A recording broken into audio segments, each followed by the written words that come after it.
గత 9 రోజులుగా వినాయక చతుర్థి నాటి నుండి కూడా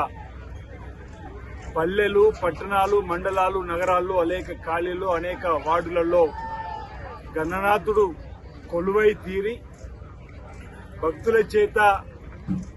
విశేష పూజలు, విఘ్నేశ్వరుడు మెచ్చేటువంటి ప్రత్యేకమైనటువంటి పూజా కార్యక్రమాలు పండితుల చేత, బ్రాహ్మణోత్తముల చేత ఎలాంటి విఘ్నాలు తలెత్తకుండా చూడు తండ్రి అని చెప్పి చేసిన ప్రార్థనలు ఫలించి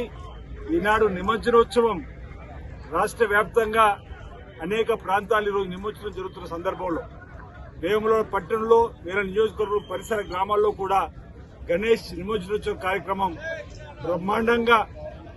భక్తుల కోలాహల మధ్య భక్తులు ఇప్పుడే మనం నినాదాలు కూడా చూస్తున్నాం. గణపతి బొప్ప బోరియా, గణేష్ మహారాజ్ కి జై అన్నటువంటి నినాదాలతోటి ఎలాంటి విఘ్నాలు తలెత్తకుండా చూడు తండ్రిని బాజా భజంత్రుల మధ్య, కోలాటల మధ్య అనేక మంది భక్తి పారవేశంతో శాంతియుత వాతావరణంలో భక్తి భావంతో, భక్తి శ్రద్దలతో గణేష్ నిమజ్జనోత్సవ కార్యక్రమాన్ని జరుపుకుంటూ ఈరోజు వేములవాడ గుడి చెరువులో స్వామివారిని నిమజ్జనోత్సవ కార్యక్రమం చేస్తూ అందరినీ మంచిగా చూడు తల్లి, ప్రతి ఒక్క కుటుంబాన్ని సుఖమయ జీవితంతో, ఆనందమయ జీవితంతో,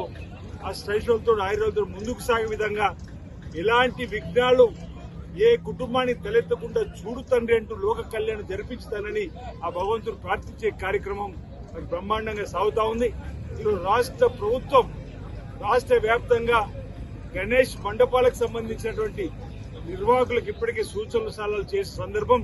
రాజధాని సిరిసిల్ల జిల్లాలో వేరే పట్టణంతో సహా అనేక గ్రామాలకు కూడా గౌరవ కలెక్టర్, గౌరవ ఎస్పీ ద్వారా కూడా ప్రభుత్వం నుంచి తగు సూచనలు వెళ్ళినాయి. అదేవిధంగా వినాయక మంటప నిర్వాహకులు, గ్రామ పెద్దలు చెప్పిన సూచనలు కూడా పాటిస్తూ వారు చెప్పినటువంటి అన్ని వసతులు కూడా ప్రభుత్వ పక్షాన్ని ఏర్పడేసేటువంటి కార్యక్రమాలు తీసుకుని ముందుకు పోవడం జరుగుతూ ఉంది. ఈ రోజు ఇక్కడ రంగరంగ వైభవంగా జరుగుతున్నటువంటి సందర్భంలో ఆ వినాయకుడిని వేడుకుంటున్న లోక కళ్యాణం జరగాలని, సకాలంలో చక్కటి వర్షాలు బ్రహ్మాండంగా పడి రైతు వర్గంతో పాటు అన్ని వర్గాల ప్రజలు సుఖమయ జీవితంతో, ఆనందమయ జీవితంతో ముందుకు సాగాలని చెప్పి సందర్భం కోరుతూ ఇక్కడ ఉన్నటువంటి మున్సిపల్ అధికారులు గాని, మున్సిపల్ పాలక మండలి అధ్యక్షులు, ఉపాధ్యక్షులతో సహా కౌన్సిలర్ అందరూ కూడా గత 9 రోజులుగా మరి నిమజ్జనోత్సవ కార్యక్రమాన్ని పర్యవేక్షిస్తూ మరి అధికారులతో సహా వారు కూడా కలిసి పనిచేసినందుకు అధికార యంత్రాంగంతో పాటు స్థానిక ప్రజాప్రతినిధులకు కూడా నా వైపు నుంచి అభినందన అందజేస్తూ మన హైందవ సంస్కృతిలో సనాతన ధర్మాన్ని కాపాడుతూ ఈరోజు భారతదేశం పుట్టినలేంది ప్రపంచంలో ఇతర దేశాలకు ఇక్కడ ఉన్నటువంటి పూజా విధానాలను తీసుకొని వెళ్లి ఈరోజు గణనాథుణ్ణి తొలి పూజలో ఎవరింట్లో ఏ శుభకార్యం జరిగినా ముందుగా విఘ్నేశ్వరుడికే తొలి పూజ చేసి, ఎలాంటి యాగ హోమం చేసినా తొలి పూజ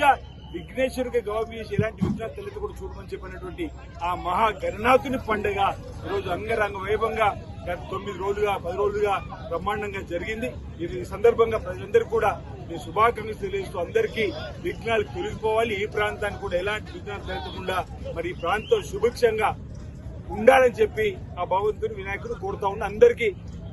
వినాయక నిమజ్జనం సందర్భంగా శుభాకాంక్షలు తెలియజేస్తా ఉన్నాను.